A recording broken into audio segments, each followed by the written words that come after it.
Bon, alors. Je vais mettre là. Et voilà. J'ai mes lunettes, tout va bien, j'ai mes papiers, c'est parfait.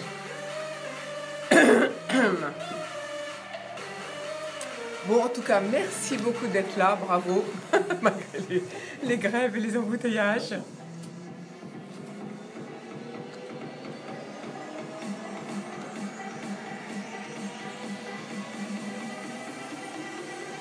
Bonjour à toutes, bonjour à tous, je suis ravie de vous retrouver. Bienvenue au bar de l'économie.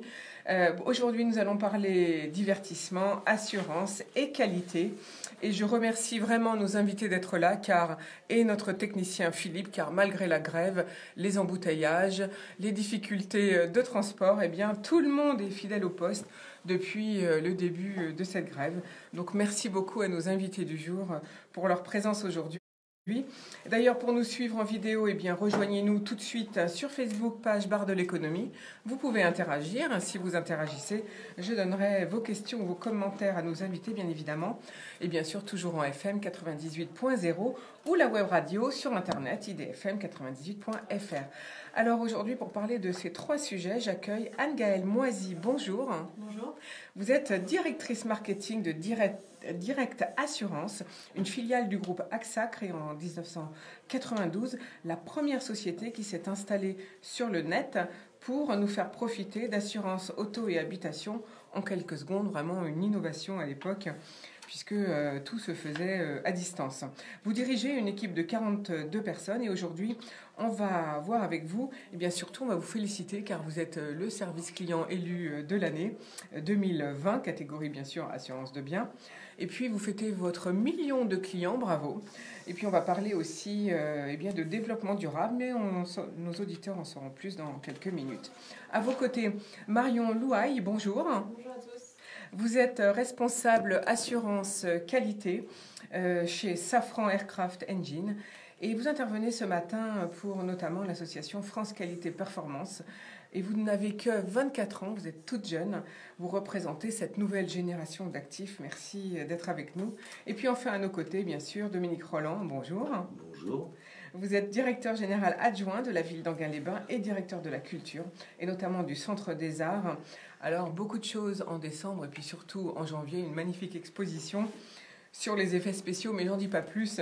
Pareil, nos auditeurs vont devoir attendre pour savoir de quoi il va retourner pour toutes ces festivités qui s'annoncent superbes. Alors, on commence tout de suite par les infos du jour. Eh bien, la première, bien sûr, je retourne toujours au sujet de la réforme des retraites.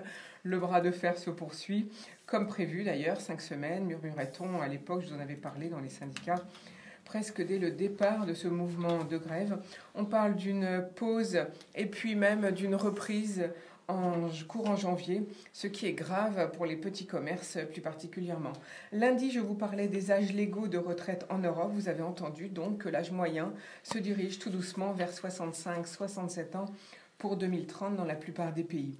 Alors on parle souvent des difficultés de trouver un poste lorsqu'on a dépassé les 55 ans en France. Pourtant, ceux qui ont un bac plus 2 et plus, bien sûr, de diplômes n'ont pas de problème pour retrouver un emploi. Ils sont même recherchés. Pour les autres, c'est effectivement plus difficile, voire impossible, lorsque l'on s'est arrêté de travailler. Et là, effectivement, on peut pratiquement plus retrouver un travail. En France, 29% des plus de 60 ans ne sont ni à la retraite ni au chômage. Ils sont tout simplement inactifs, ce qui signifie qu'une personne sur 3 des plus de 60 ans travaille, 1 sur 3 est retraitée et 1 sur 3 est active. Savez-vous que 70% des 60-64 ans travaillent en Suède contre 35% en France. Alors j'avais envie de poser une question à mes invités. Est-ce que vous sentez-vous concerné par la retraite et est-ce que le simulateur prévu par Macron pourrait vous aider à choisir votre âge de retraite? Qui veut commencer? On va poser la question à la plus jeune d'entre nous ce matin, Marion Louaille.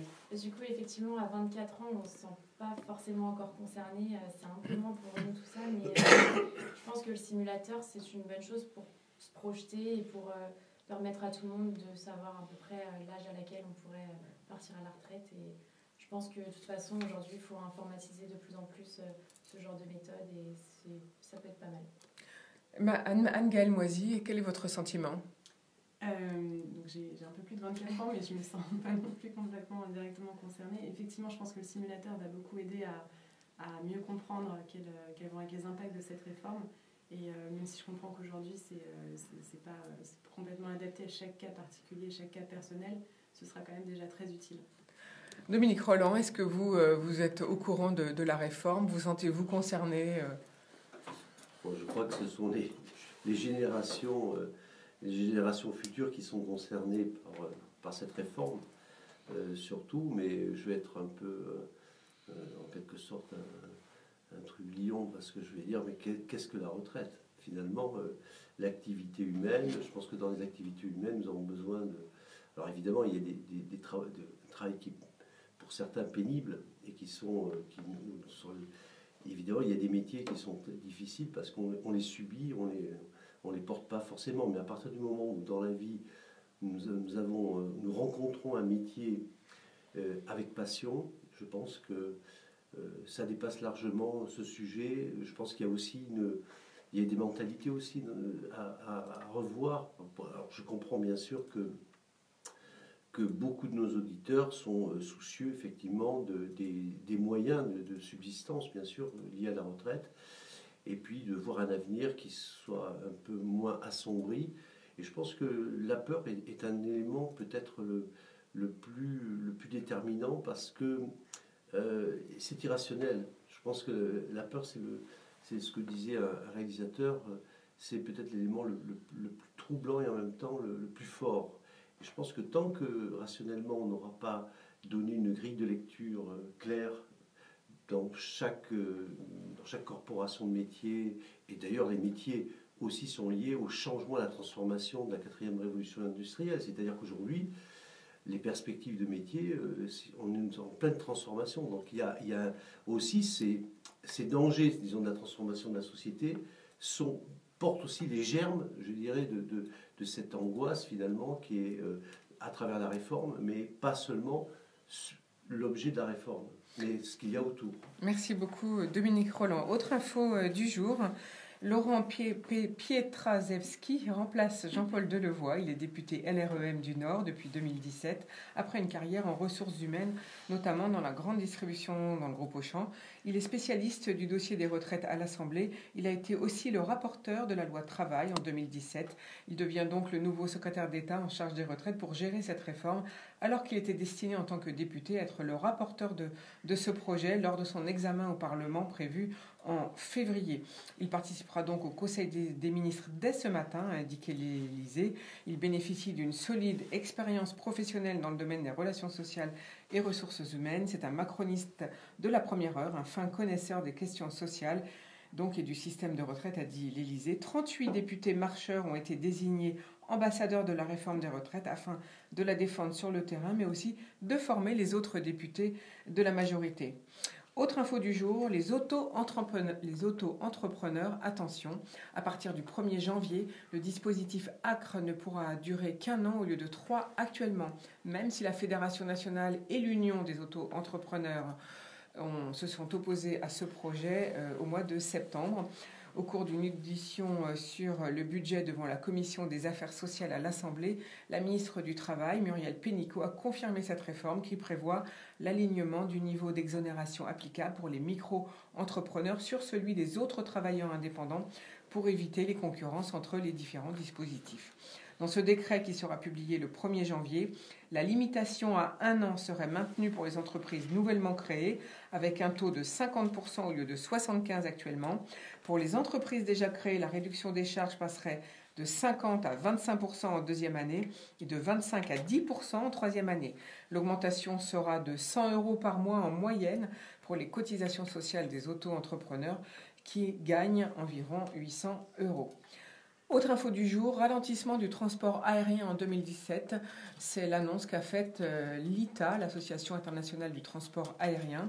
Pour la 10e année consécutive, le transport mondial reste dans le vert malgré un bénéfice net en recul en raison notamment de la guerre commerciale entre la Chine et les États-Unis et les tensions sociales qui ont touché plusieurs pays. Le mouvement lancé en Suède Fly, Scam ou la honte de prendre l'avion n'a eu qu'un impact très limité, d'après le directeur général de l'ITA. Rappelons que le transport aérien a pris des mesures en matière de réduction de son empreinte carbone, puisqu'il s'est engagé à neutraliser des émissions à partir de 2020, puis de les réduire par 2 d'ici à 2050 par rapport à son niveau de 2005. C'est le secteur industriel à s'être engagé à réduire volontairement les émissions de gaz à effet de serre. Comment? Par l'utilisation des biocarburants et non par une taxation à outrance du secteur. Le transport aérien est responsable de 2,5% des émissions mondiales de CO2. Les compagnies vont payer pour compenser la croissance des émissions au moins jusqu'en 2035, en espérant que de nouvelles technologies et de nouveaux procédés émergeront d'ici là pour envisager à partir de cette date une baisse des émissions des gaz à effet de serre dues à leurs activités. Les compagnies, en attendant, vont acheter des crédits carbone auprès d'autres secteurs économiques pour financer des programmes de compensation d'émissions de CO2, en participant notamment à des projets de reforestation. Autre info du jour, feu vert de Bruxelles pour la fabrication de batteries automobiles européennes. La Commission autorise les pays européens à subventionner des batteries pour les véhicules électriques, et puisque c'est l'une des clés de la transition énergétique. Et la batterie est tout de même le maillon faible. Elles sont fabriquées presque exclusivement en Asie, en Japon, Corée et Chine, ce qui pose un vrai problème d'indépendance industrielle et énergétique. 7 États membres, la France, l'Allemagne, la Belgique, la Finlande, l'Italie, la Pologne et la Suède vont investir conjointement 3,2 milliards d'euros pour développer donc ces fameuses batteries électriques européennes. Et en plus de cet argent public, 5 milliards d'argent privé supplémentaires devraient être investis par 17 entreprises européennes. Les Européens prévoient de développer des batteries qui se rechargeront plus vite, avec une plus longue durée de vie, promettant des voitures plus performantes et moins chères pour les années à venir. Tesla a d'ailleurs annoncé l'ouverture prochaine d'une usine en Allemagne. Nissan vient d'annoncer que ces batteries pourraient finalement durer 22 ans au lieu des 7 à 8 années estimées actuellement. Sachez que les batteries de voitures peuvent trouver une seconde vie dans l'habitat ou l'industrie, et une filière de recyclage est en train de se mettre en place à un niveau européen. Enfin, une autre info, comment sortir du surendettement? Lundi 25 novembre, le gouvernement a dévoilé la liste des premiers points conseil budget, les PCB, qui accompagneront ceux qui sont en difficulté. Ou comment, par exemple, concocter un repas complet, car pour chacun, ça peut être un défi, parfois même une angoisse, et pour de nombreuses femmes en particulier, je pense aux mères célibataires. Des points conseil budget, donc des points d'accueil vont être créés. 400 sont prévus en France, 150 vont ouvrir dès le mois de janvier. Donc on pourra y trouver de l'accueil, de l'écoute, de l'information, de l'accompagnement également lors d'une procédure de surendettement. Et certains points pourront intervenir auprès des créanciers locaux. Une expérimentation avait été lancée en 2016. Elle avait concerné 52 structures dans 4 régions. Alors voici les points qui vont ouvrir en Val d'Oise. C'est à Cergy, à Pontoise, à Sarcelles et à Écouen. Et vous pouvez trouver toutes les infos sur le site solidarité sans accent santé.gouv.fr. Vous allez sur la page Affaires sociales, lutte contre l'exclusion et PCB. Dernière info du jour, c'est le fichage de données personnelles pour Monsanto. 600 personnes ont été concernées en France et en Allemagne. Une liste de personnalités politiques, scientifiques, journalistes en Europe ont été dressées en fonction de leur position sur les pesticides et les OGM, aussi sur leur propension à être influencés. La révélation de ce fichage a été annoncée par le groupe Bayer, qui a présenté des excuses à ces personnes. Monsanto avait listé des personnes dans au moins 5 autres pays, l'Italie, les Pays-Bas, la Pologne, l'Espagne et le Royaume-Uni. Le chimiste Bayer, propriétaire maintenant de Monsanto, depuis l'année dernière, a mis un terme, jusqu'à nouvel ordre, à sa collaboration avec l'agence de communication qui avait réalisé ces fichiers. Les documents en question datent de 2016 et donc Bayer compte investir 5 milliards d'euros sur 10 ans dans une nouvelle génération d'herbicides, mais il annonce ne pas pouvoir se passer de ce glyphosate, car même s'il est classé cancérigène probable par l'Organisation mondiale de la santé. Alors voilà un sujet tout à fait qualité. On va demander à ce qu'en pense Marion Louaille. En ce qui concerne pour les jeunes, je pense que c'est tout naturel de se préoccuper aujourd'hui de l'environnement, et ça fait partie vraiment de notre culture.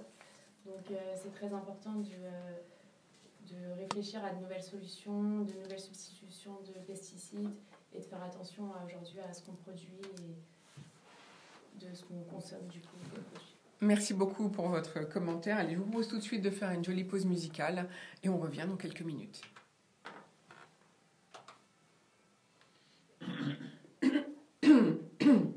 Quand le honner est rouge, on est en direct au micro. Là, il est éteint, on est entre nous.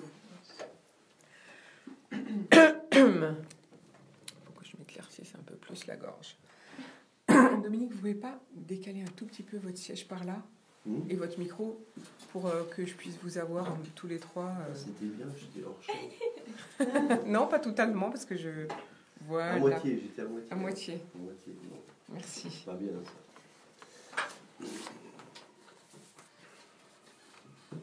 On parle plus près, c'est ça? Vous, oui, Ouais. surtout vous les Ouais. femmes, parce que vous avez des petites voix, les hommes ont des voix plus fortes. Alors, on va le tourner un peu comme ça, voilà. Qu'est-ce que tu nous passes comme première musique? Joss Groban, D'accord. Raise Me Up. Et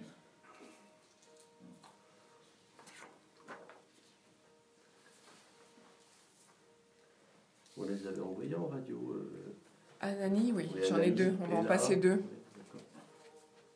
On a deux Anani, tu as vu, dans les musiques. de quoi? Anani, on les passera pendant l'interview de Dominique. Tu vois? Non, est-ce que c'était ça? C'est la personne qui elle va se produire. Ouais, c'est le 9 janvier. Voilà. Musique.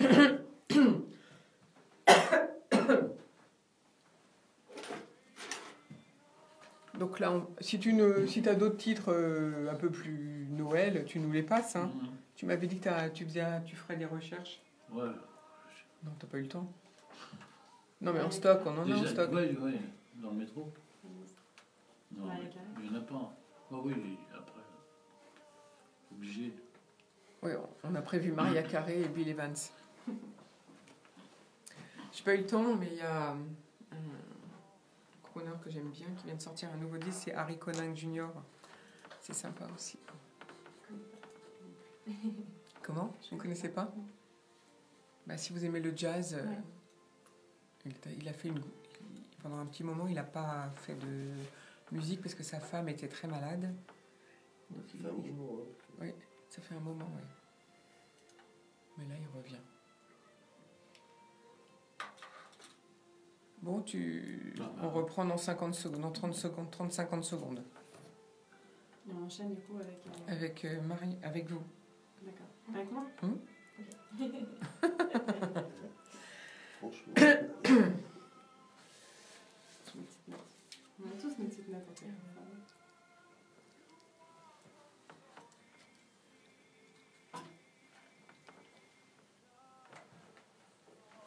Attention.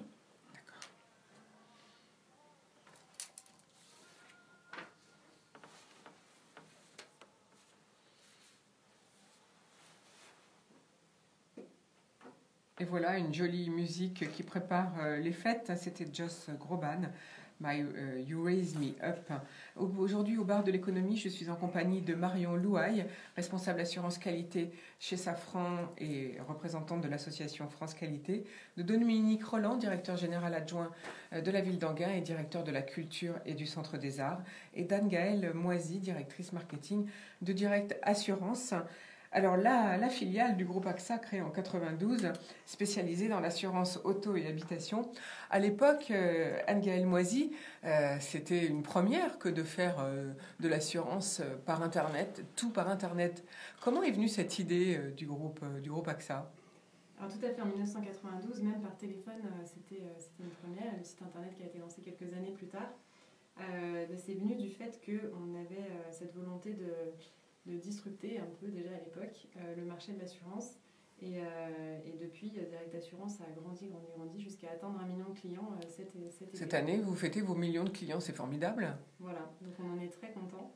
Depuis sa création, la promesse de Direct Assurance, c'était des tarifs compétitifs, donc vraiment être au service du pouvoir d'achat des Français, rendu possible justement par cette désintermédiation et par le fait qu'on puisse souscrire directement au téléphone ou sur Internet. Alors en fait, on peut gagner jusqu'à combien, j'allais dire, par exemple en habitation, parce qu'en auto, ça dépend, j'imagine, si on est bon conducteur ou pas trop bon. En auto, on a fait une étude et en moyenne, on est 235 € moins cher que les tarifs sur le marché. Donc c'est quand même une réduction, une économie substantielle. Et pour l'habitation, vous avez une idée ou... Pour l'habitation, les primes en moyenne en habitation sont plus faibles, donc l'économie sera plus faible. Parce qu'en moyenne en habitation, on paye 170 € par an. Donc j'ai pas en tête l'économie exacte, mais en euros, ce sera forcément moins que les 235 € annoncés sur l'auto. Alors la plupart des questions des auditeurs, c'est évidemment comment ça se passe en cas de sinistre, parce qu'on sait bien que lorsqu'on souscrit un contrat à une compagnie, elle est contente de nous avoir comme nouveaux clients ou comme renouvellement de contrat. Comment ça se passe en cas de sinistre ? Eh bien, ça se passe très bien. Ça se passe en fait par téléphone. Donc déjà, on a une application mobile sur laquelle on peut déclarer son sinistre, ou on peut le faire par téléphone.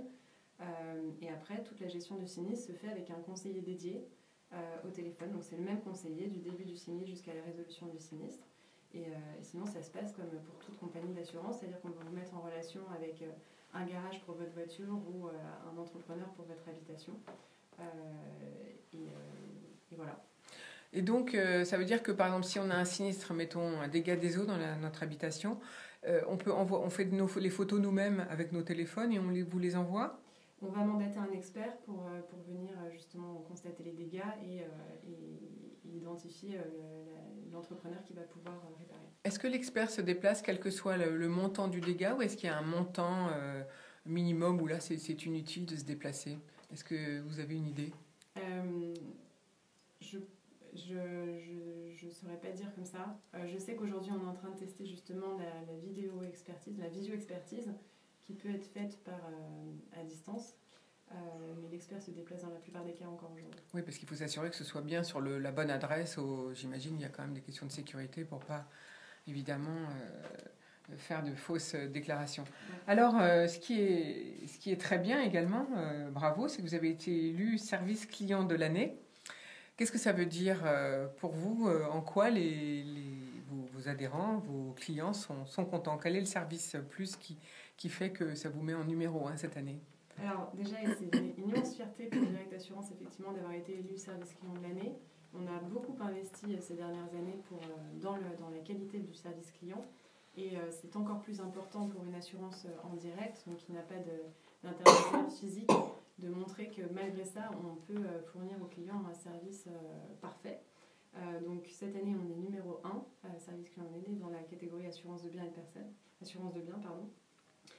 Et donc concrètement, ça met en valeur le fait qu'il y a 4 critères en fait, principaux dans le service client de l'année. C'est la gestion de la disponibilité, c'est-à-dire qu'on répond en moins d'1 minute aux appels. La qualité du relationnel, donc vraiment la manière dont le client a ressenti la relation au téléphone. La qualité de la réponse, est-ce qu'elle était claire, est-ce qu'elle était rapide, est-ce qu'elle était simple. Et la qualité humaine, donc l'interaction avec le conseiller. Aujourd'hui, il y a 4 canaux sur lesquels nous joindre chez Direct Assurance. Donc évidemment le téléphone, l'email, via le site aussi on peut collecter un certain nombre d'informations. Et enfin les réseaux sociaux qu'on a lancés il y a quelques années. Et on a une grosse croissance des interactions avec nos clients sur les réseaux sociaux. Alors ça, c'est très intéressant. Donc, quelle plateforme est utilisée pour converser avec vous ? C'est Facebook en premier, WhatsApp qui rejoint Facebook et un peu Twitter.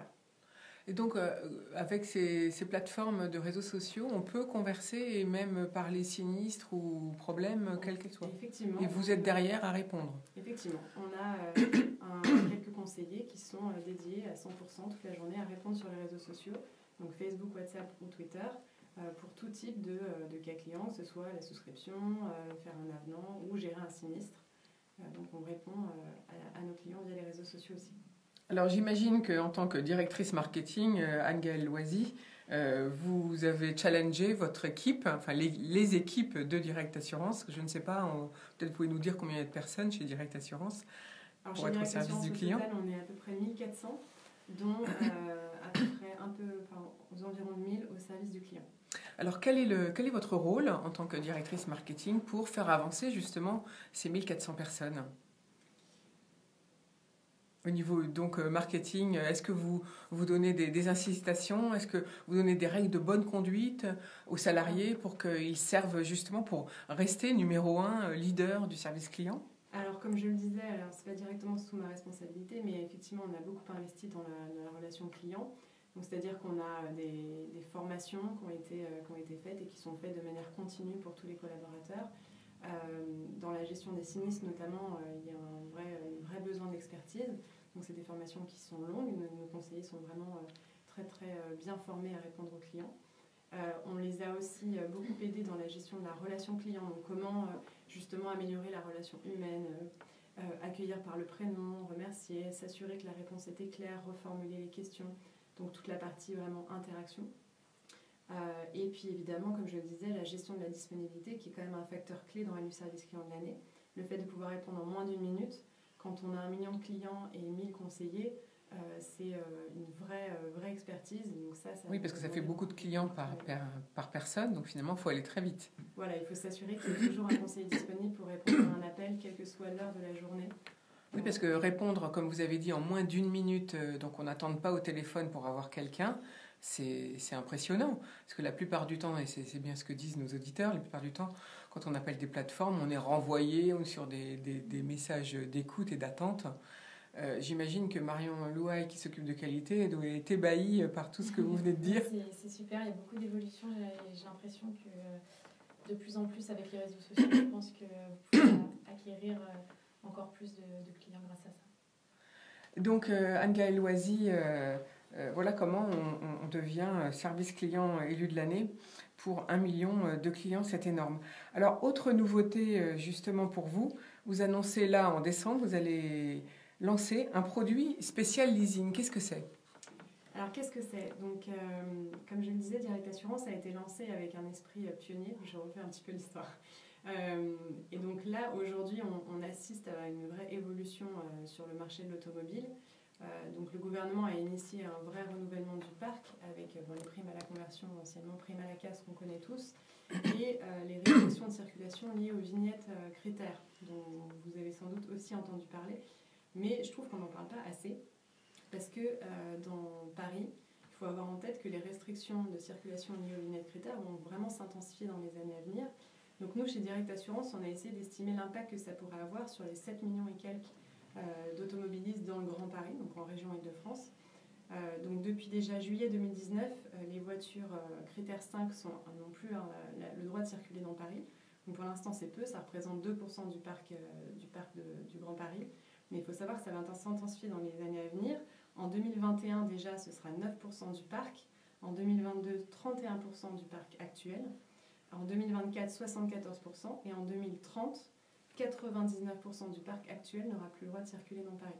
Donc il y a vraiment un besoin et une volonté du gouvernement de faire tourner le parc. Et voilà, qu'on achète des voitures neuves et voilà, plus écologiques, plus respectueuses de l'environnement. Avec des aides liées à la prime de conversion pour aider à ce renouvellement du parc.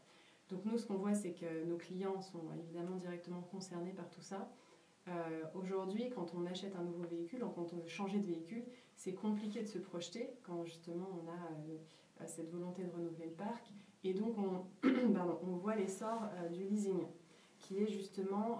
une nouvelle manière de consommer. Voilà, une nouvelle manière de consommer sans s'engager, en se disant que dans 3 ans, on pourra potentiellement changer de véhicule et en fonction de la manière dont le renouvellement du parc a été initié, on pourra choisir le bon véhicule à ce moment-là. En fait, l'avantage du leasing, effectivement, c'est qu'on n'a pas d'argent cash à sortir. En fait, on loue, faut quand même on va expliquer aux auditeurs un petit peu ce que c'est. Donc, on loue une voiture et on peut même choisir que l'entretien soit réalisé par ce contrat de leasing et ça nous assure d'une voiture impeccable et on peut changer tous les 3 ans, comme vous l'avez très justement dit. Donc, le leasing, c'est entre 1 et 5 ans. En moyenne, effectivement, c'est 3 ans.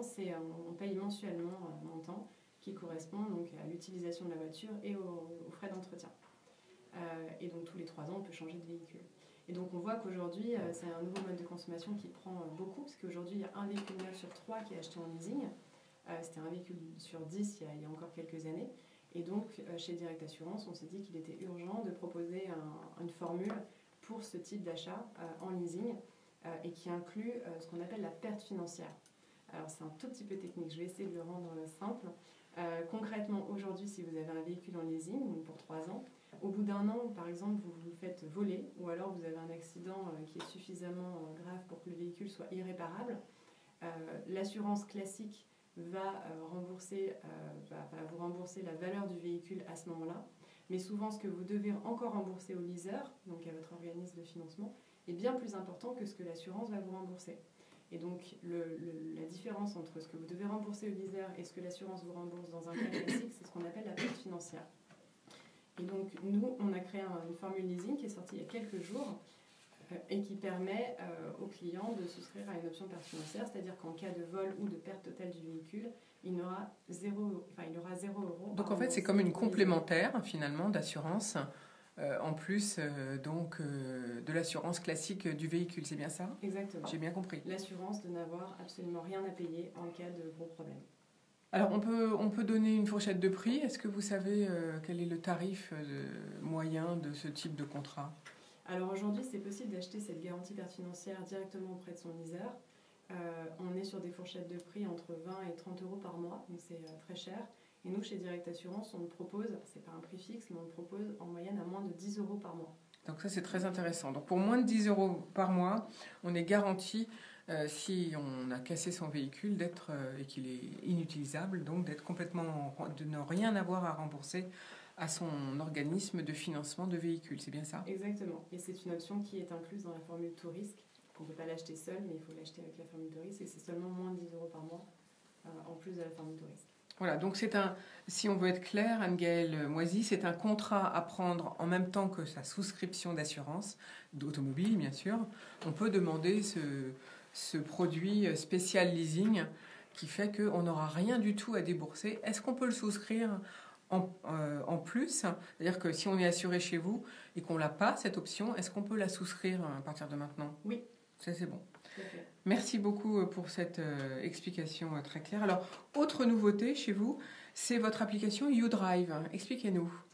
Alors, YouDrive, c'est un produit d'assurance auto-connecté qui a été lancé en 2015, il y a 4 ans.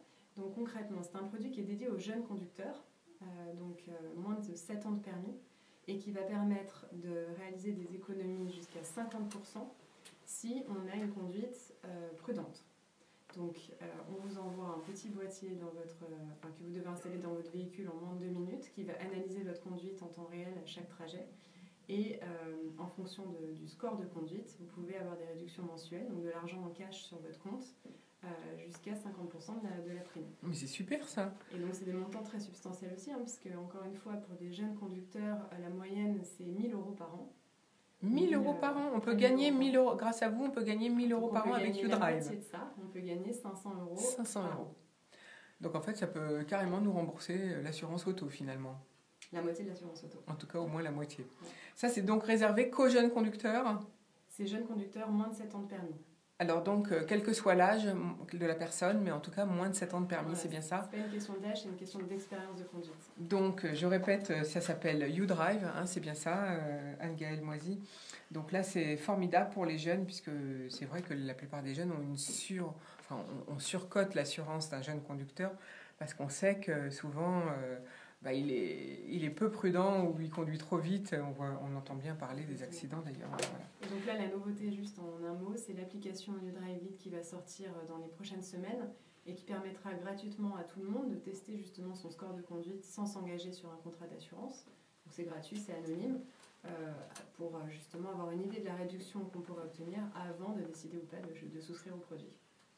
Alors, Anne-Gaëlle Moisy, je rappelle que vous dirigez 42 personnes au niveau du marketing de Direct Assurance et c'est pour ça que vous nous annoncez toutes ces bonnes nouvelles.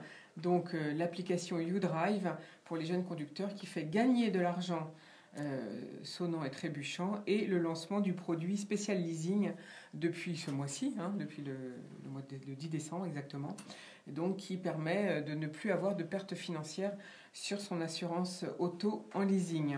Donc ça, c'est très important. Alors, autre sujet avec vous, j'allais dire, quels sont les besoins de la profession en assurance ? C'est-à-dire ? Quels sont les besoins, les métiers opérationnels Qu'est-ce qu'il faut être si on veut travailler dans le domaine assurance? Qu'est-ce qu'on demande comme qualité? Alors, on demande des qualités très diverses et variées. Je pense que tout le monde peut s'y retrouver. Donc, il y a évidemment, comme je le disais tout à l'heure, nos 1000 conseillers téléphone. Donc là, c'est complètement ouvert. C'est nous qui prenons en charge la formation. Donc, c'est une formation très complète. Après, il y a les métiers fonctionnels qui sont plus classiques, qu'on peut retrouver dans diverses sociétés, donc dans la finance, dans le marketing, dans le juridique. Il y a aussi ce qu'on appelle des actuaires. Donc ça, c'est un métier propre à l'assurance. Donc c'est plus des statisticiens ou des data analystes qui vont nous aider à calculer le prix juste de l'assurance. C'est-à-dire qu'il y a l'idée, c'est d'avoir un prix individualisé pour chaque type de risque, type de profil. Et donc c'est un métier à part entière, même actuel, donc on en recherche en permanence. Merci beaucoup pour cette précision. Alors, vous avez aussi, chez Direct Assurance, un engagement vers le développement durable et vous poussez à ce qu'on utilise des pièces de rechange de seconde main. Comment faites-vous? Alors effectivement, ça c'est un vrai sujet pour Direct Assurance. Donc comme je le disais, il y a un renouvellement du parc qui est en cours, c'est-à-dire qu'il va y avoir énormément de changements de véhicules et d'anciens véhicules qui vont se retrouver à la casse. Et aujourd'hui encore dans les garages, quand vous avez un sinistre, quand on veut réparer votre véhicule, on utilise des pièces détachées neuves. Ce qui ne fait vraiment pas de sens, surtout avec cette manne de véhicules, de pièces détachées d'occasion qu'on pourrait utiliser pour réparer votre véhicule, qui coûte moins cher et qui est évidemment plus écologique. Donc nous, chez Direct Assurance, on a envie de pousser à l'utilisation de ces pièces de réemploi, donc des pièces détachées d'occasion. Aujourd'hui, c'est déjà une obligation en France pour les garagistes de proposer des pièces de réemploi, mais il faut savoir qu'il y a seulement 5% de pièces de réemploi qui sont utilisées, donc c'est très peu. Et nous, chez Direct Assurance, on a envie de pousser ça dans une coopération avec notre réseau de garages partenaires, donc un peu plus de 1300 garages sur le territoire français. Donc ça, finalement, c'est une information également pour le consommateur, à lui de demander à son garagiste des pièces de rechange d'occasion?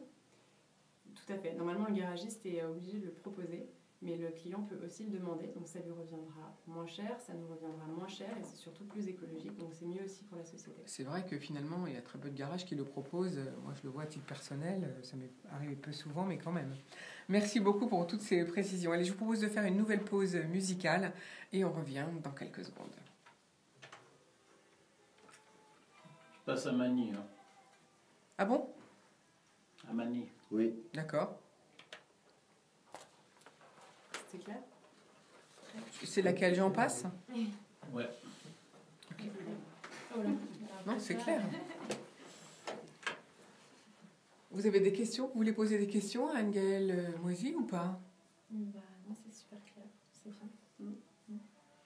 Ouais, ça fait trois jolis sujets.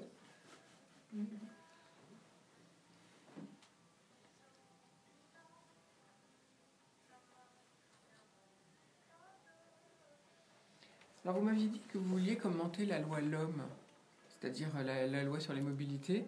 Vous trouvez que le permis de conduire, c'est plus rapide? Ouais, c'est pas toute la loi L'Homme, parce que la loi L'Homme, c'est hyper large. Oui.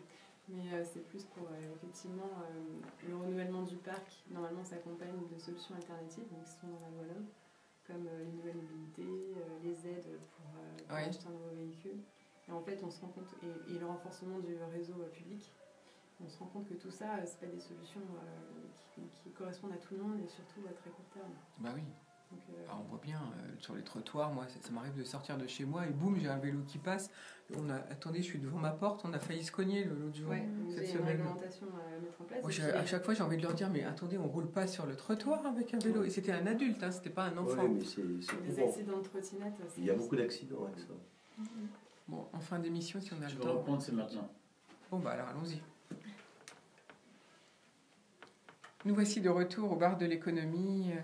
Vous venez d'entendre Anani avec son titre J'en passe, car c'est une artiste qui va passer dans pas longtemps au Centre des Arts à Enghien-les-Bains. On vous en parle dans quelques minutes. Enfin, c'est surtout Dominique Roland qui m'accompagne aujourd'hui dans cette émission, qui va vous en parler dans quelques minutes. À mes côtés, j'ai également Anne-Gaëlle Moisy, directrice marketing de Direct Assurance, dont vous venez d'entendre les 3 annonces très intéressantes. Il faut nous réécouter sur la page Facebook Bar de l'économie si vous avez raté, parce que ça vaut son pesant. Et puis aussi à mes côtés, Marion Louaille, responsable assurance qualité fournisseur chez Safran Aircraft Engine, et puis qui représente l'association France Qualité Performance aujourd'hui. Alors, Marion Louaille, que veut, vous êtes toute jeune, que veut la nouvelle génération en matière donc de qualité, puisque vous venez de rentrer à l'association France Qualité?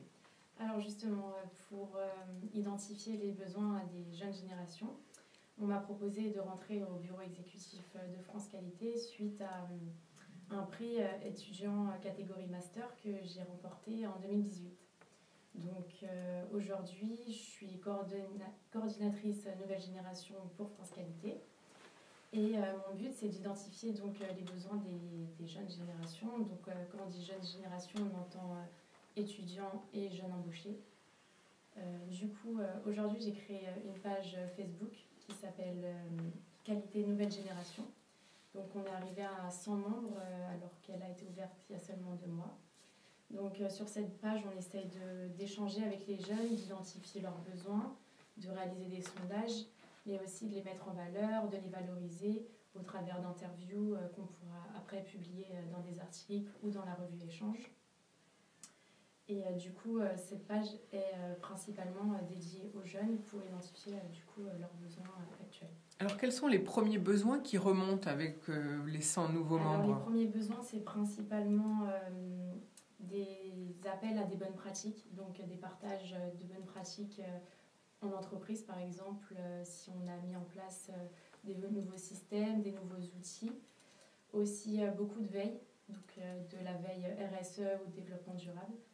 Et pour ça, on peut aussi adhérer à l'association du coup AFQP, donc l'association France Qualité Performance, pour avoir de plus en plus d'outils, des échanges, de bénéficier de veille réglementaire et de valoriser les démarches au travers d'échanges avec des dirigeants d'entreprise ou des jeunes.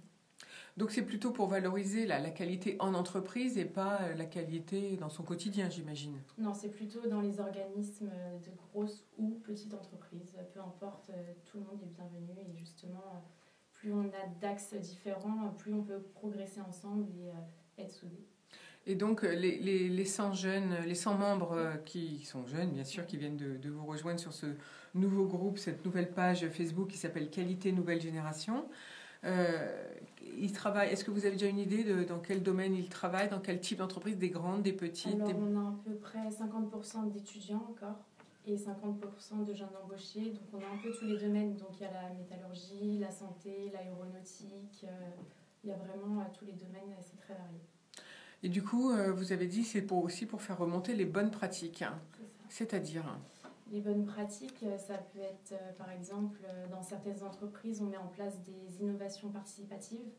Donc, on va valoriser le personnel en proposant des innovations. Donc, ça peut être sur la qualité de vie au travail ou des outils, des nouveaux outils que les jeunes utilisent. Que les jeunes ont mis en place et du coup de les valoriser au travers un prix qu'ils remportent à la fin de la semaine ou à la fin du mois. Vous envisagez de remettre des prix par année? Alors, je suis actuellement en train de créer un quiz donc, que je vais mettre en place sur le groupe Facebook. Et les 3 premiers pourront remporter un petit lot suite au classement que j'aurai défini avec des questions qualité ou des partages, des choses comme ça. Est-ce que vous trouvez que la qualité est méconnue finalement? Alors aujourd'hui, elle est de plus en plus connue. On peut voir aujourd'hui dans toutes les entreprises, il y a un service qualité, que ce soit dans des PME ou dans des grands groupes. Donc elle n'est pas méconnue. En plus, les offres d'emploi sont de plus en plus en augmentation. Donc pour moi, non. En plus, il y a la nouvelle qualité. Donc en nouvelle qualité, on entend quelque chose qui est global. Donc elle est liée à la stratégie de chaque entreprise. Elle est de plus en plus valorisée. On essaye de l'évaluer et de l'optimiser tous les jours au quotidien. Et elle est participative, par exemple, avec les innovations que je vous parlais, de valoriser les personnes. Grâce aux plateformes et aux réseaux sociaux, notamment, ça va beaucoup plus vite finalement. Est-ce que la qualité est plus mobile qu'avant ? Mobile, c'est-à-dire ? Est-ce qu'on arrive à mieux, dans les entreprises, à mieux faire en sorte de, justement d'instaurer des bonnes pratiques, à mieux se faire comprendre par les autres salariés ? Alors, je pense que quelquefois, il y a des freins malgré tout. Par exemple, chez Safran, donc, quand on est embauché, on essaye, on doit adhérer aux valeurs de Safran, aux valeurs de la qualité. On vous fait signer un peu quelque chose ? Oui. Donc, carrément. Peu importe le métier auquel on va réaliser, on doit adhérer aux valeurs de la qualité. Alors, quelles sont les valeurs chez Safran ? Chez Safran, les valeurs, ça peut partir du système de management de la qualité. Donc, les valeurs qu'on a, nous, chez Safran, pour mon métier en tant que RAQF, donc responsable assurance qualité fournisseur, on doit les instaurer chez nos fournisseurs. Donc, toutes les valeurs qu'on a apprises, c'est mesurer l'efficacité, les performances, optimiser les coûts, essayer d'aider les fournisseurs en partant de l'industrialisation de la pièce, donc le plus en amont possible, et vraiment travailler ensemble. C'est quelque chose c'est une sorte de partenariat qu'on a avec nos fournisseurs, donc je pense que la qualité est dans tous les métiers, que ce soit au niveau du service achat, au niveau de la supply chain. Voilà. Alors quand vous voulez mettre ces systèmes en place avec vos fournisseurs, comment faites-vous pour, si c'est un nouveau fournisseur par exemple ? C'est quelque chose de naturel en fait. Quand on va directement à la rencontre du fournisseur, on va lui expliquer notre stratégie et nos valeurs. Donc ça part dans n'importe quel outil, que ce soit de l'analyse de risque, les contrôles qualité, l'optimisation des coûts sur leur contrôle. Et quand vous avez, donc comme je le disais en introduction, vous n'avez que 24 ans, vous êtes toute jeune sur le marché de l'emploi. Quand avez-vous choisi, à quel moment avez-vous choisi cette spécialisation de travail dans la qualité ? Alors ça s'est fait assez jeune, donc quand j'étais encore au lycée. Donc je me suis directement orientée vers la qualité, mais j'ai été... donc en terminale ou en première ? C'est ça, en terminale. En terminale.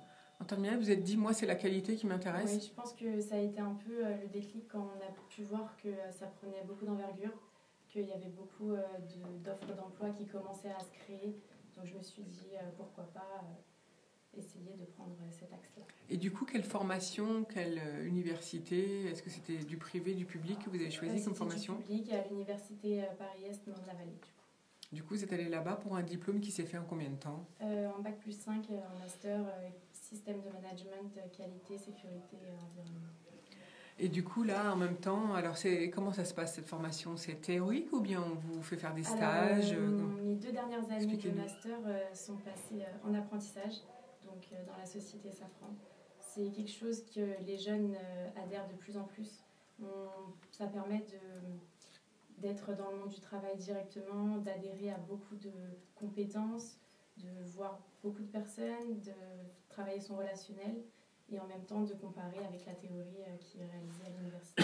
Donc vos 2 dernières années se sont passées en apprentissage, comme vous venez de le dire, et les 3 premières en théorie, bien sûr, sans contact avec une entreprise. Tout à fait. Et bien, savez-vous qu'en France, seulement 8% des jeunes choisissent l'apprentissage parce que le plus gros frein, ce sont les parents. Donc, on a un gros travail à faire au niveau des parents parce que les parents n'ont pas conscience que l'apprentissage est une bonne méthode pour leurs enfants et donc il faut qu'on en parle régulièrement. Merci Marion Louaille de nous avoir parlé de qualité. On va faire une nouvelle pause musicale et on revient dans quelques minutes. Les parents. Les parents. Parce que c'est pas... Parce que pour eux, ils pensent que c'est pas assez valorisant. En fait, auparavant, l'apprentissage, c'était vu un peu comme dans le BTP, surtout, on faisait beaucoup de travail assez dur, manuel et difficile, alors qu'aujourd'hui, c'est plus le cas. Je pense que c'est resté dans la culture des générations précédentes et pas facile de faire changer les choses. Bah, c'est aux enfants de pousser à ce moment-là. Bah ouais, c'est sûr. La démarche qualité, c'est un bon sujet. Qu'est-ce qu'on peut dire encore sur la démarche qualité qu'on n'a pas dit ?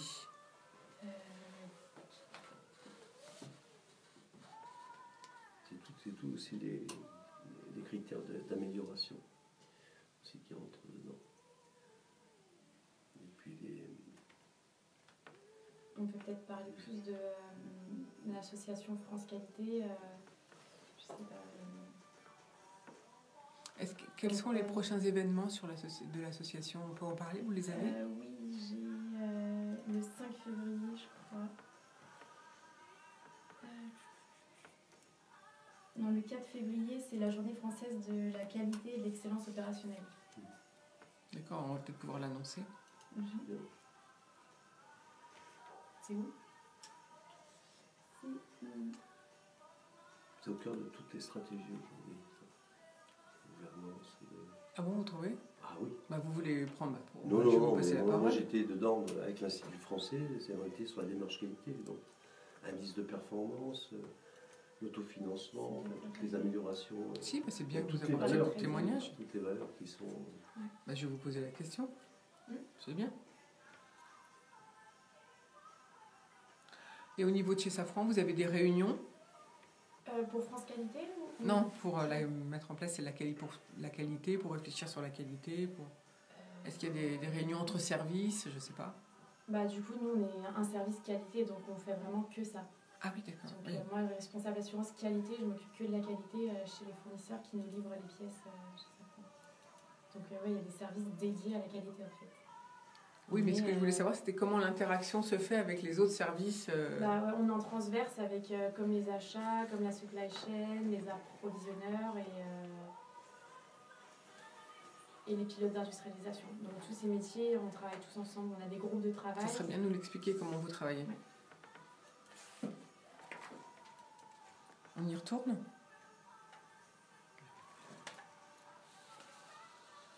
C'est pas très très clair quand je parle. Si, Ah ouais. Si, si. Très clair. Si, c'est très clair, mais c'est bien de répéter. Oui, non, mais... On y retourne? Ouais. Là, ça va finir de crier. Les musiques. Elle est en train de crier encore. Maria Carré. T'attends le refrain. Comme tu veux. On y va.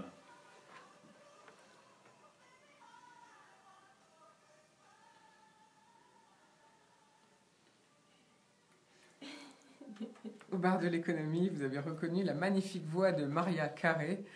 C'est quand même une voix, cette jeune femme. J'aimerais bien avoir la même d'ailleurs.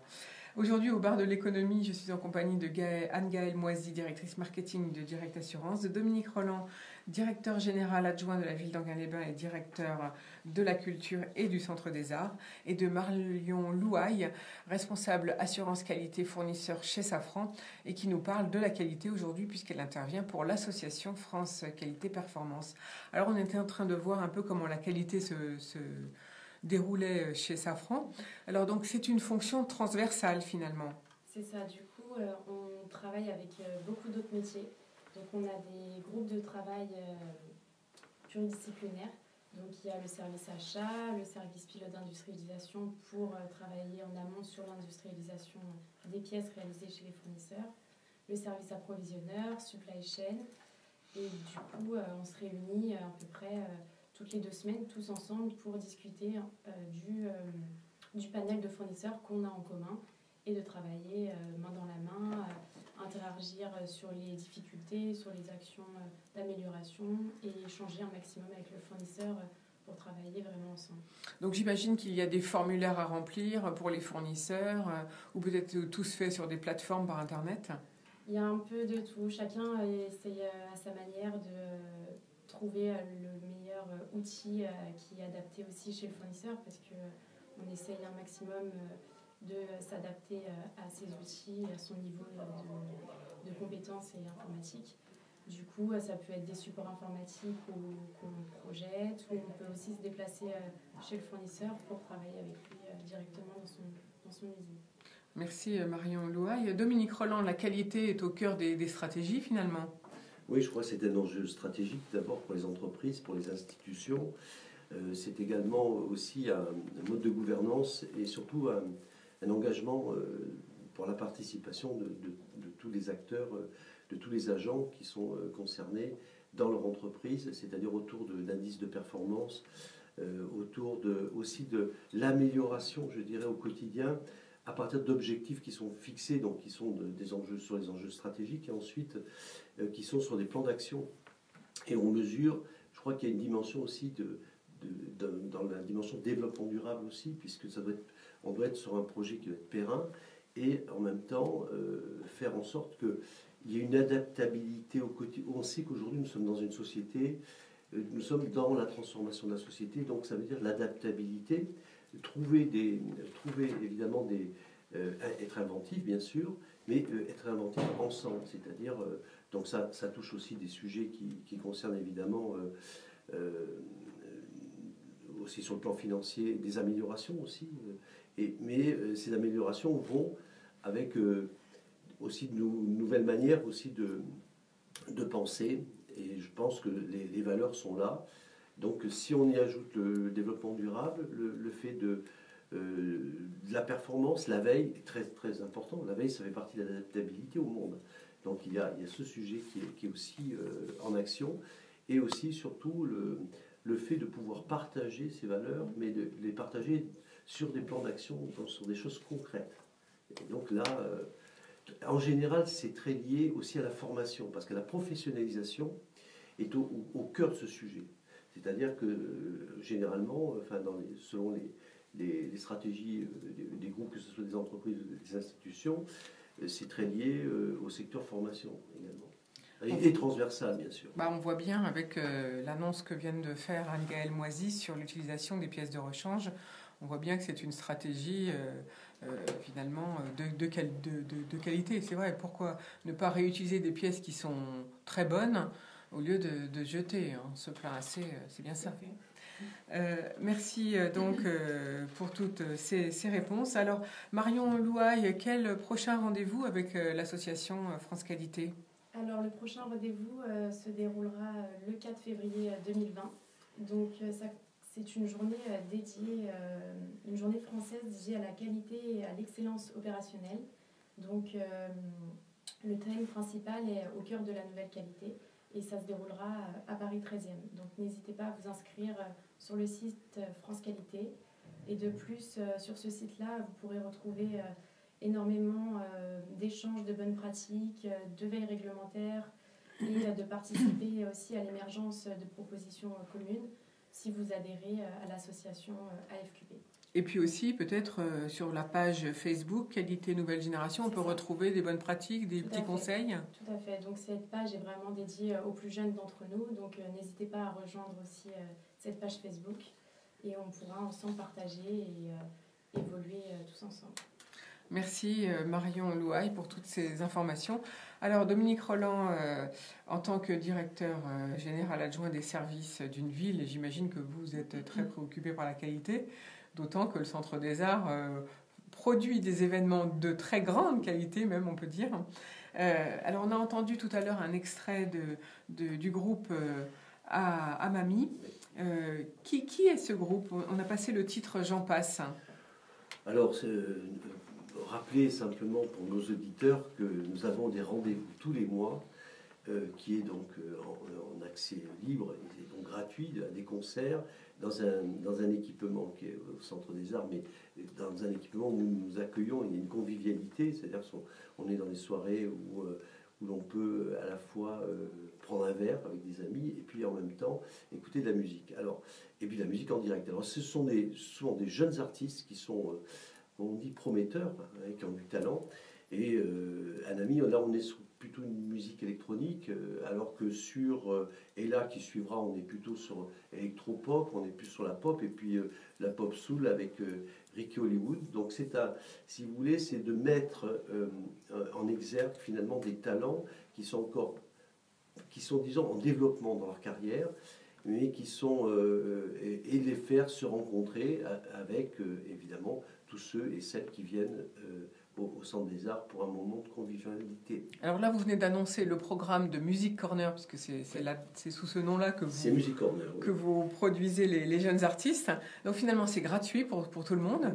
Et on vient, on assiste pendant 1 heure et demie à un petit concert, on boit un verre et on repart chez soi, c'est ça? Oui, c'est aussi un autre mode que le consumérisme de spectacle, puisqu'on a un auditorium. Nous avions hier Angelin Prejlocage avec un très beau ballet sur Marius Petitas. C'est un hommage à Marius Petitas. Un magnifique ballet hier soir, on peut dire. Magnifique ballet, Oui. et puis sur une deuxième partie qui était en regard des vanités, hein, qui parle bien de certains comportements humains dans les hautes sphères du pouvoir, quelquefois. Et c'était un très bel hommage. Et puis on a cette, si vous voulez, à la fois ces propositions de spectacle, les expositions que nous connaissons, avec Julio Leparc, qui va d'ailleurs terminer son exposition. Une magnifique exposition qu'il faut aller voir, c'est fantastique. Oui, un des pères fondateurs du cinétisme, donc, et puis précurseur de l'art numérique. Voilà.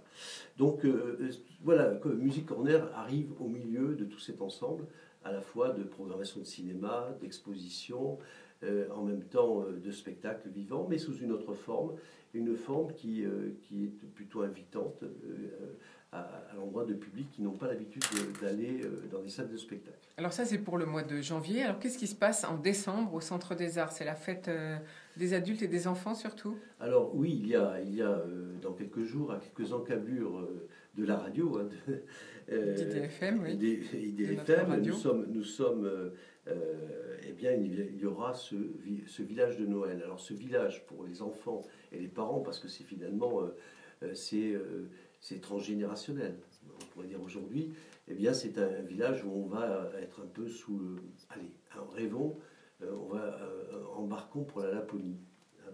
Donc avec évidemment, il y a toute la partie piste, on peut à la fois patiner, mais on peut aussi traverser un décor, eh bien une façon de changer finalement de lieu. On traverse Enghien, qui est déjà une ville que l'on aime bien traverser, mais là, on passe dans un autre monde. Évidemment, ce monde va être un monde un peu féerique, un monde enchanteur, et un monde qui va nous inviter à ce moment de partage, puisque les lieux, finalement, la question du lien et du lieu, finalement, les lieux publics aujourd'hui doivent être investis comme lieu de partage. Alors c'est vrai que c'est un moment de partage.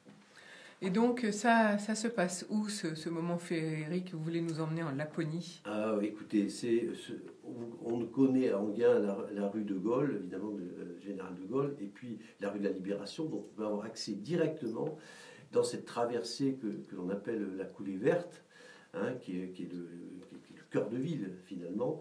Et on y a accès à partir de vendredi, c'est-à-dire dans 2 jours donc, maintenant. ça ouvre dans 2 jours, voilà. Demain soir, enfin pour après-demain soir. Pour nos auditeurs, bien écoutez, rendez-vous à 18h pour l'ouverture de ce village de Noël. Alors justement, on va fêter Noël avec de nouveau un titre d'un ami, si Philippe, notre technicien, veut bien. On va écouter un deuxième extrait de ce groupe qui va passer en janvier au Centre des Arts, à Music Corner, donc un rendez-vous gratuit pour ceux qui veulent venir se détendre une petite heure dès le 13 janvier, je crois. C'est le 9 janvier, pardon. Pourquoi je ne voudrais pas? Comme ça. Tu combles un peu. S'il veut bien. Il avait souri. Parce que je ne savais pas si tu avais le doigt sur le bouton. J'ai toujours les doigts partout.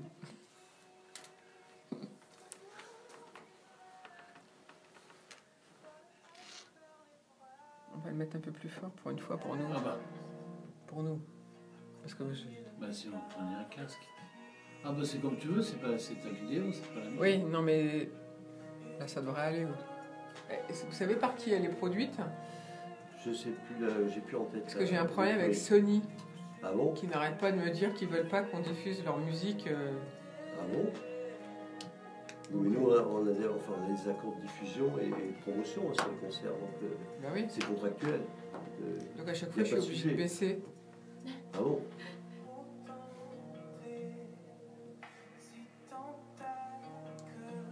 Ils sont combien? Ils sont 3. C'est un homme? Les 2, oui. Bah, au début, j'ai cru que c'était une femme, moi, qui chantait. Non, Il y a une fernandaise. Bon, Oui, un peu, oui.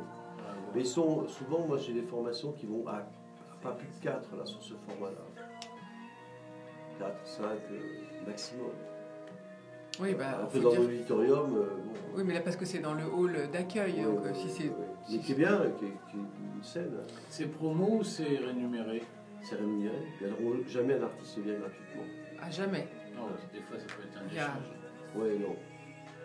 Enfin, ce sont des cachets minimum, des cachets rémunérés. Logiquement, aucun instrumentiste ne doit jouer sans être rémunéré, même, Ouais, normalement. même au minimum, Non, normalement. Normalement, mais il y a eu un moment où c'était des échanges promotionnels. Oui, alors des showcases. Et ça, ce sont les majors qui faisaient ça, avec les showcases à la FNAC, etc. Ça faisait partie d'eux. Effectivement, on entend bien le son un peu électro. C'est sympa. Ouais. Bah, faudra venir le 9 Bien, janvier. vous êtes bien venu. Comment Je serais bien venue, ça Il y fait a un un peu truc qui loin. il y a un truc, Bah oui, si vous êtes à Moissy-Cramayel, ça fait Ah loin. oui, c'est pas côté. Depuis 10 ans, j'ai arrêté pendant 2 ans de conduire la moto. Là, je me suis réassuré Hum. et ils me remettent en jeune conducteur. Ah bon? 2 ans, ouais. C'est 2 ans après. Encore 2 ans. Non. Après, il y a certains assureurs qui Vous aussi, vous faites ne ça? font pas, mais la loi autorise. Ah, c'est la loi? En fait, 2 ans sans assurance, on redevient. Ah, c'est bon. Et après, on redevient jeune conducteur, mais ça dure combien de temps? Mais chaque année, on recumule du bonus. Donc, pour revenir à un bonus maximum, c'est 13 ans. C'est exagéré. Oh, c'est exagéré. Allez. Mirouette. Voilà, c'était une avant-première pour vous inviter à Music Corner le 9 janvier prochain. Et le groupe Anami passe et vous avez entendu donc un extrait d'un titre qu'ils vont sans doute jouer ce fameux 9 janvier. Alors Dominique, aujourd'hui au bar de l'économie, je suis en compagnie de Marion Louaille, responsable assurance qualité fournisseur chez Safran, d'Anne-Gaëlle Moisy, directrice marketing chez Direct Assurance, et de Dominique Roland, directeur général adjoint de la ville d'Enghien et directeur de la culture et du Centre des Arts. Et alors Dominique, on parlait de ce qui va se passer en décembre, mais grosse manifestation énorme, nouvelle exposition qui va arriver au mois de janvier sur les effets spéciaux. Oui, c'est la deuxième exposition de notre saison du Centre des Arts, mais c'est aussi en même temps l'ouverture du Paris Image Digital Summit, c'est-à-dire le festival des effets spéciaux, c'est-à-dire effets évidemment du numérique, bien sûr, mais pas seulement, parce que nous allons ouvrir une exposition assez exceptionnelle qui réunit 63 pièces, c'est-à-dire des objets, des costumes, de fabrication des films de science-fiction.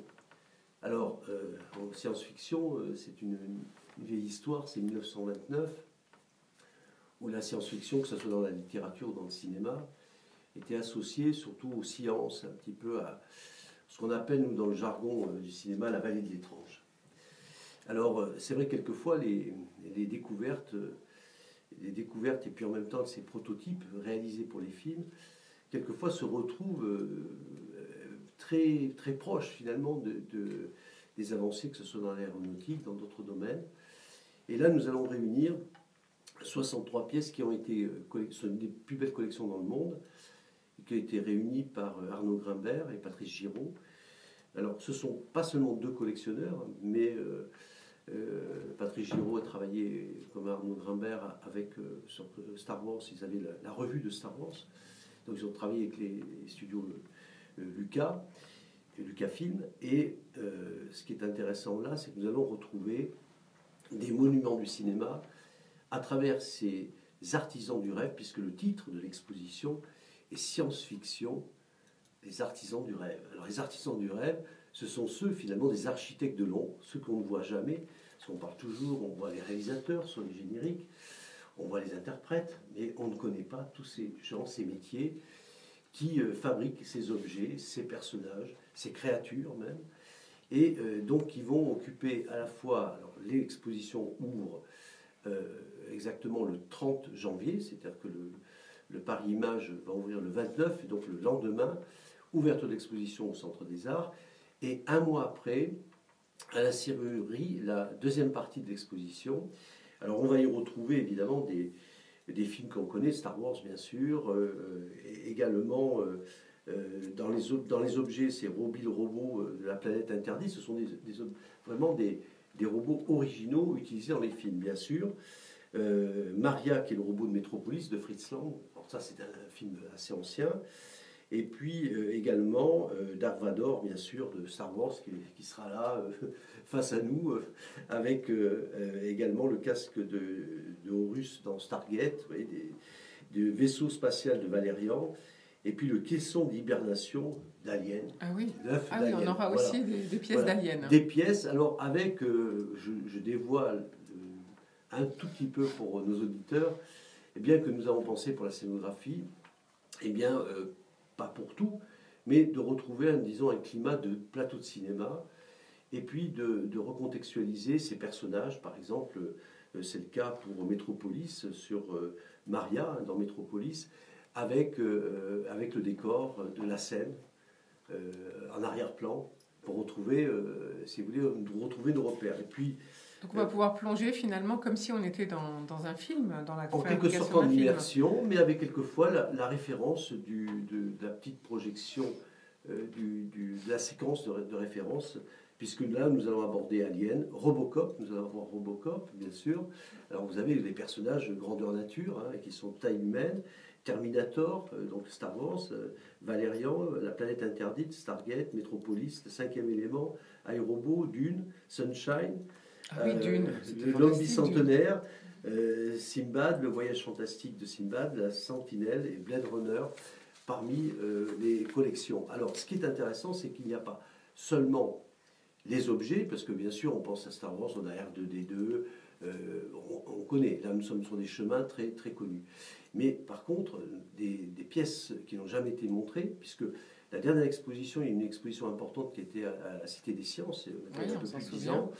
Et là, nous avons évidemment exhumé, en quelque sorte, ce que j'appelle, moi, ces archéologies des effets spéciaux, parce que ce sont des archéologies. Mais il faut pouvoir les montrer aussi des objets qui n'ont jamais été montrés à ce jour. C'est le cas pour Valérian et pour d'autres pièces, y compris des storyboards, c'est-à-dire des dessins qui ont préfiguré les scènes qui ont été tournées ensuite. C'est-à-dire qu'on dessinait à la main, on n'avait pas je dirais les outils qui sont aujourd'hui ces logiciels qui permettent de prévisualiser, de créer vraiment des effets spéciaux sur écran. Et là, c'était dessiné à la main.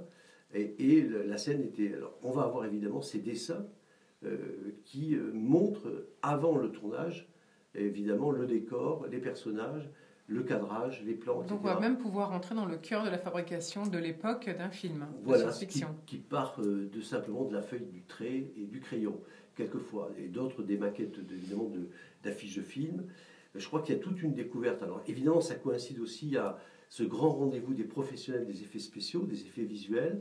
Oui, ça c'est pour la fin du mois de janvier, vous l'avez dit, à partir du 29 janvier. À partir du 29 janvier. Au Centre des Arts. Au Centre des Arts, et avec aussi des éléments que nous allons, nous, scénographier, où nous allons, avec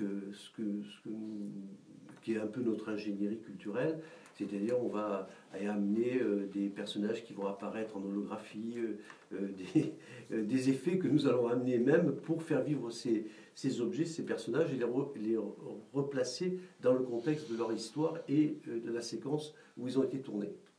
Donc ça c'est vraiment fantastique, c'est vrai, comme vous l'avez dit, on plonge dans le domaine du rêve finalement, parce qu'on voit qu'on a une imagination sans borne pour faire des films de ce type. Vous avez cité quand même beaucoup de films dont on verra quelques pièces, c'est quand même très intéressant. Ça n'a rien à voir évidemment par rapport aux films de science-fiction qui datent des années 50-60, on voit l'évolution, c'est fantastique. Alors oui, ce qui est très intéressant, c'est de voir que, par exemple, Denis Muren, que nous avons accueilli pour la deuxième édition du festival, la première édition du festival du Paris Images, eh bien, réalisé déjà en pâte à modeler, ce qu'on appelle, c'est une motion capture et stop motion, c'est-à-dire image par image, finalement, il fabriquait des effets sur Godzilla, en pâte à modeler à l'époque. En pâte à modeler, et on tournait image par image. Donc ça veut dire que, dans le fond, c'est l'inventivité, c'est-à-dire on travaille avec les contraintes de l'époque. Aujourd'hui, on est presque sans limite. c'est un peu le sujet, c'est-à-dire comment choisir. Et effectivement, on a montré aussi avec Joe Letteri, qui a réalisé Avatar, qui est le superviseur d'Avatar, mais d'autres, de voir comment eux-mêmes sont passés de l'ère analogique à l'ère numérique. Et ils fabriquaient les choses, si vous voulez, c'était de l'artisanat, hein, de la haute couture, disons. Hein, il fallait être bricoleur. Il fallait être bricoleur et puis trouver des solutions, parce que quelquefois ça ne marche pas toujours. Là, nous allons par exemple retrouver des maquettes. Dans Stargate, on a un vaisseau qui est la maquette qui était tournée. Parce qu'à l'époque, on ne fabriquait pas, en vectorien, on ne fabriquait pas les vaisseaux, si vous voulez, fil à fil sur l'écran. On les fabriquait à partir d'une maquette qui était réalisée en menuiserie la plupart du temps. Et ensuite, avec un fond d'écran, on mixait, on mélangeait finalement les images et on donnait des effets surprenants. Voilà. C'est le cas, par exemple, d'un inventeur pour lequel Harry Owen, dont on fête le 100e anniversaire, qui a été dans c'est Jason et les Argonautes. Vous avez vu cette scène qui était fabriquée, qui est très ancienne dans le cinéma, où on fabriquait, vous voyez ces squelettes qui battent à l'épée. Je dis pour nos auditeurs, finalement, c'était fabriqué image par image. Mais c'est toujours très troublant. C'est-à-dire qu'avec pourtant les moyens que nous avons aujourd'hui pour la création visuelle, pour les effets sonores et visuels, on est toujours trouvé de voir qu'avec peu de moyens, l'inventivité était un élément qui évidemment amenait de l'émotion, du talent et de l'esthétique. Alors cette exposition sur les effets spéciaux avec ces personnages de films fantastiques, vous avez dit qu'elle se déroulait dans 2 lieux, le Centre des Arts et la Serrerie. Donc la Serrerie, c'est un nouveau lieu, il faut peut-être l'expliquer à nos auditeurs, qui est rue de Morat, à Enghien-les-Bains, donc dans le prolongement finalement du Centre des Arts. Quand va-t-il... C'est un lieu qui est en pleine rénovation en ce moment ? Oui, parce que c'est un lieu qui a déjà été utilisé, peut-être alors nouveau dans le sens de la rénovation du lieu, mais nous avons déjà présenté 2 expositions, l'une dans le cadre de la conférence annuelle des villes créatives de l'UNESCO, que Enghien-les-Bains, je le rappelle pour nos auditeurs, accueillait cette conférence annuelle à l'échelle des 140 villes dans le monde. Et donc c'est une exposition sur le design qui était autour des objets connectés. Et puis il y a un deuxième temps d'exposition qui s'est déroulé pendant les bains numériques, pendant la biennale des bains numériques, avec des présentations, notamment d'ailleurs de robotique qui étaient dans les lieux. Mais là, nous étions dans un lieu qui était en friche finalement, qui était d'ailleurs où l'herbe poussait au départ, on trouvait un lieu, mais un lieu industriel dans sa pâte, dans sa facture. Une serrurerie, ça ne s'invente pas. Quand on se trouve dans une serrurerie, vous trouvez dans un bâtiment de briques, évidemment avec une toiture d'atelier. Et c'était à partir de là que la ville d'Enghien-les-Bains et son maire ont décidé de passer d'un lieu un peu de friche, en quelque sorte. On pouvait exposer, mais avec des moyens, il fallait élever les moyens pour exposer, à passer à une rénovation, et ce qui va effectivement être l'élément, je dirais, qui va permettre d'avoir un niveau d'accueil de cette exposition dans les conditions optimales. Optimal, donc un nouveau lieu d'exposition finalement rattaché au Centre des Arts, la Serrerie pour la culture à Enghien-les-Bains. Merci Dominique Roland pour cette magnifique exposition que vous venez de nous annoncer. Donc 63 pièces et costumes de films de science-fiction qui vont être on va pouvoir les voir à partir du 30 janvier jusqu'à quand ? Alors l'exposition se terminera au mois de mai. Donc pour nos auditeurs, vous êtes déjà invités pour le 30 janvier pour l'ouverture et vous aurez plusieurs mois pour la découvrir. Voilà, 30 janvier, donc parce que c'est dans le cadre, l'ouverture de cette exposition, c'est dans le cadre du festival du Paris Image Digital Summit, le PIDS comme on dit. Et d'ailleurs, nous ferons des émissions spécifiques, bien sûr, sur ce sujet. Mais ça, vous le saurez en temps et en heure au mois de janvier prochain. On vous tient bien sûr informé. Alors, n'oubliez pas notre grand jeu jusqu'à Noël, que vous jouez avec Christophe dans l'émission donc la matinale tous les matins. On vous fait gagner des packs informatiques, de sécurité informatique. Et pour jouer, c'est tout simple. Vous écoutez Christophe tous les matins de 7h à 9h. Et ça sera bien pour nous. En tout cas, on va vous souhaiter de belles fêtes de fin d'année. On va même vous dire que la force soit avec vous. Hein, c'est bien ça? Oui. C'est en même temps le thème de tous ces films de science-fiction, notamment je pense à Star Wars. Bref, que la force soit avec vous pour toutes ces fêtes de fin d'année. Pour ma part, c'était ma dernière émission de l'année 2018, puisque demain, vous retrouvez Dominique Flora. 2019, ça sera mieux. 2019, pardon, oui, je suis un peu fatiguée aujourd'hui. C'est donc ma dernière émission 2019. Demain, vous serez avec Dominique Flora et vendredi avec Jacqueline Voraz. Et donc, du coup, merci à tous nos invités à nouveau d'avoir été présents pendant toute cette période de grève, parce que tout le monde est là, tout de même. Je tiens à souligner que c'est fantastique. Et comme ça, parce qu'on ne voulait pas lâcher nos auditeurs fidèles et on vous accompagne tant qu'on peut. Vous voyez, on fait plein d'efforts tous. En tout cas, on va pour une fois se quitter en musique grâce à Philippe qui va nous choisir un magnifique titre avant que l'on se retrouve. Pour ma part, début janvier, bonne fête de fin d'année à tous. Et voilà. Tu vas être reposé un petit peu. Ah, Bibiche. Je sais que c'était